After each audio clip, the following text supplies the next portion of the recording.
Today I want to give you a message of encouragement. I know what it's like to go through really difficult times.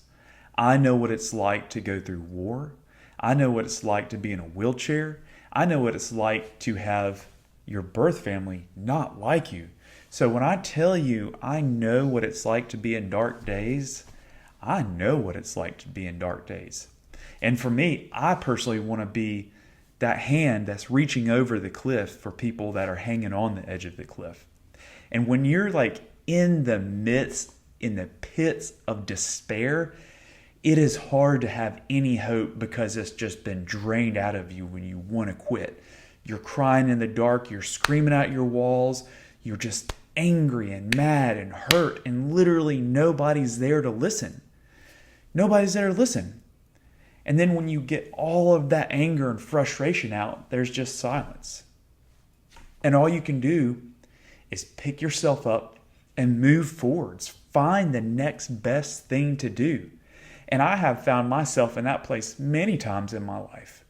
And after everything is quiet down and I've gotten all that emotion out, everything that is a problem in my life is still there. And so I have to assess, what can I actually do to make a difference? Because I can't change other people around me. Maybe I have to start acting differently and doing things differently.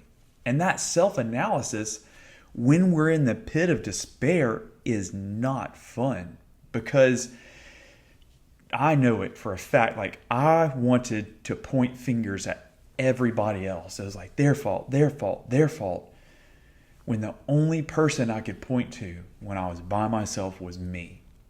That is the only person that I could have an effect on how I'm going to conduct myself. It's like, okay, am I going to start lashing out and just being a jerk in this yet again and just blaming everybody?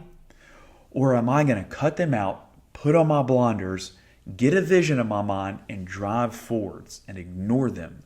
That was probably the hardest shift in my life, to not blame people, to not call my buddies and be like, hey, they did this, they did that. And I might feel better after a little while of venting and complaining, but it caused no good effect. I didn't take a step back and all of a sudden look at rainbow and sunshine and a pot of gold and see, I complained enough and I cried enough and everything changed. No, none of that happened. It was actually, I felt better after I complained and got upset for a little while, and that could carry me through for a little bit, but I'd still look around and all the old issues were still there. And you know what I found out too is some of the issues were the fact that I kept going to the same people. It's you have to eventually, if you want to get through a really difficult period, and it happens over and over and over throughout your life, you might have to take a step back like I did and be like, do I need to keep seeking counsel from certain places? While on the same hand, I got great counsel at certain times that was amazing. But then also I got really bad counsel, and I would more likely listen to the bad counsel. So when I was at my darkest and my depths over and over, I ended up listening to the bad counsel that felt good to hear and I thought was a good idea, and I ignored the good counsel. Why? Because I was all about the easy way out. I wanted the easy route. I wanted somebody to come in and just take care of everything. But that wasn't the case. The hard counsel is the hard work. That's what takes the most difficulty. And the first thing that pops to mind is, I forgot who said the quote, but we are the artist and we are the sculpture at the same time, as in the material. So if I'm going to take the hard counsel, that means I have to chip away at the parts of me that I don't like and that are no longer serving me, and that is painful. It is painful to look in the mirror and be like, well, part of the issue here is you. You put yourself in this position over and over. Yeah, even though there might be factors on the outside that are contributors, This the number one factor in these events over and over and over, I'm in it. Like, I see the people change, but it's still me in the middle of it. So it's like, okay, what do I have to change about my character to make sure this doesn't happen again? Well, that's where the hard, difficult work is, to go in at rock bottom. Be like, all right, I'm not going to do this anymore. I'm going to shift and I'm going to adjust. I'm going to start conducting myself this way. But what better place than to do it at rock bottom? There really is nothing else to lose. Like, the past behaviors that got me here, I might as well change them now. Because if I repeat them again, the same thing's going to happen. And how many more chances do I get? We have to ask ourselves, how many more chances do I get to start over until it's my last one? And then on that last one, I do the same crap yet again. And it lands me right back here the next season. One of my previous videos, I talked about seasons and how to change in those seasons that happen. And we see reoccurring things in our life happen. And it's like, yeah, maybe we can go back and blame our childhood for the way we were programmed. Yeah, that is a contributing cause. But guess what? Once we are aware of the fact that I am now making those choices and I am allowing that pre-programming to take over, there is nobody else to blame but me. It is our fault. So this may be a little bit of a weird, encouraging video, but for me, I've needed tough love before. I needed to hear people tell me, hey, this is the bad course. But it was delivered in a good way that I would receive it.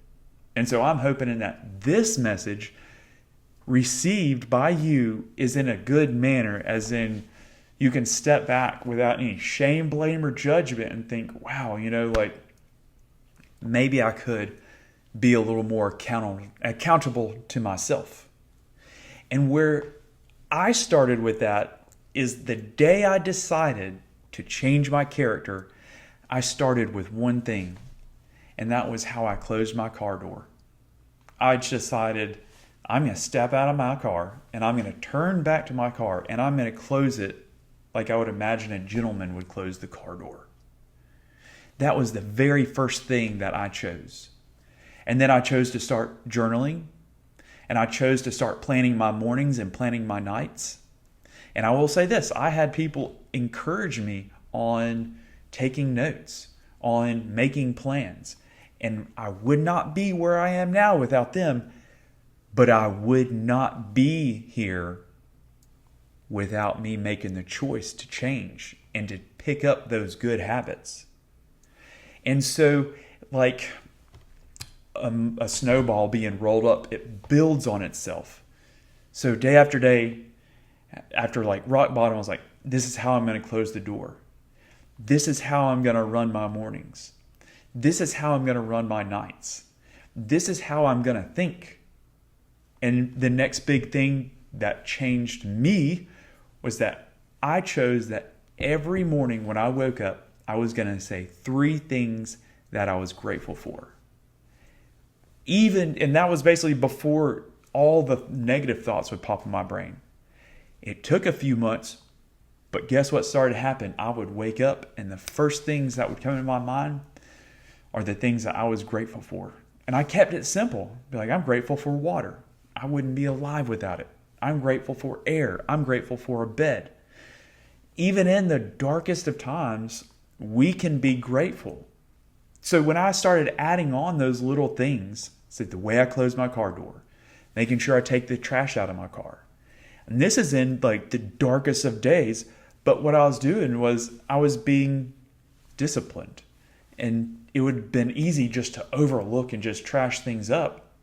But I started noticing that it was building on itself and I was making progress.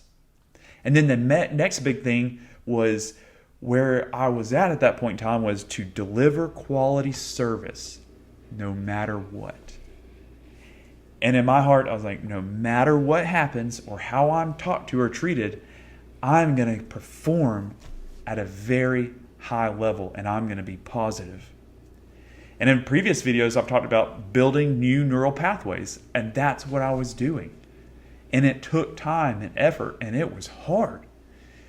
But it starts with those little bitty things, and you got to choose, this is the first thing I'm going to start changing. And then I'm going to add this. And it takes repetitive behavior. And it takes a longer period of time than we would want. But we can't just snap our fingers and magically pop out of our darkest days.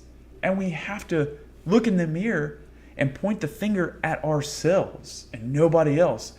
And I'll be the first one to raise my hand. That was the hardest thing for me to do. Like, oh, yep. It's like Taylor Swift says, it's me. I'm the problem. I got to change my character. And that's why I'm so passionate about this channel, about character change and the process I made. And I'm not asking anybody for money. I hope that in sharing this, just one person hears this message and they take a step back and they can say, hey, you know what?